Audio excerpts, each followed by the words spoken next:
Hello everyone, Gita LLB ধারাবাহিকের আজকের পর্বে দেখতে পারবেন নার্সিংহোম থেকে মেহেককে ফোন করা হয় আর গীতা অ্যাডমিট আছে। এই খবরটা শুনে মেহেক তার বাবাকে ফোনটা দিয়ে দেয়। অগ্নিজিৎ মুখার্জি ফোনে জানতে পারে যে গীতার কতগুলো টেস্ট করা হয়েছে আর রিপোর্টে ধরা পড়েছে যে গীতা প্রেগনেন্ট, সে মা হতে চলেছে। এই খুশিতে সবাই খুবই আনন্দিত হয়।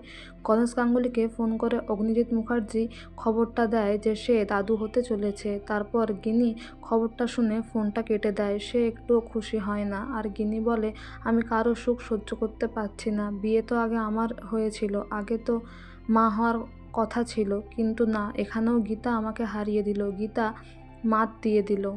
এদিকে অগ্নিজিৎ মুখার্জি খুশিতে সারা বাড়ি মাথায় করে রাখে। সে বলে শপিং করতে যেতে হবে, অনেক খেলনা কিনতে হবে, সর্ষে বালিশ কিনতে হবে, অনেক কাজ বাকি আছে।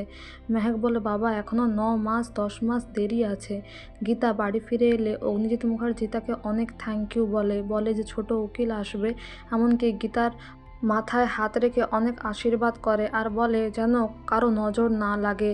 আমি কাঙাল ভোজন করাবো, সবাইকে মিষ্টি খাওয়াবো, অনেক কাজ বাকি আছে আর শপিংয়ে তো যেতেই হবে। তারপর মেহেককে বলে, তুই সবসময় গীতার সঙ্গে থাকবি। ঈশাকে বলে বাথরুম পরিষ্কার করবে তুমি। রেখাকে বলে তুমি কিচেনটা দেখবে। সবাইকে সব দায়িত্ব ভাগ করে দেয়। এদিকে গিনি গীতাকে ফোন করে বলে যে কর্মক্ষেত্রে তুই সাকসেসফুল, ভালো শ্বশুরবাড়িও পেয়েছিস, শ্বশুরবাড়িতে সবাই তোকে ভালোবাসে, তোর স্বামীও তোকে অনেক ভালোবাসে, আর দেখ তুই মাও হতে চলেছিস, কিন্তু আমার প্রাপ্য যদি আমি না পাই আমি সবটা শেষ করে দেব, সর্বনাশ করে দেব, আমি তোকে অভিশাপ দিচ্ছি।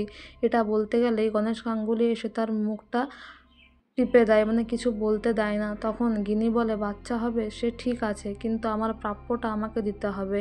আমি কারো সুখ সহ্য করতে পারছি না, আমাকে আমার প্রাপ্যটা দিয়ে দিলে আমি কারোর বিরুদ্ধে আর কোনো ষড়যন্ত্র করব না, কিচ্ছু করব না। কিন্তু গণেশ গাঙ্গুলি বলে, তুই একটা ছেলেকে ট্র্যাপ করে ফাঁসিয়ে বিয়ে করেছিস, তারই খেসারত তোকে আজকে দিতে হচ্ছে। তো বন্ধুরা, এই ছিল আজকের আপডেট। Thank you.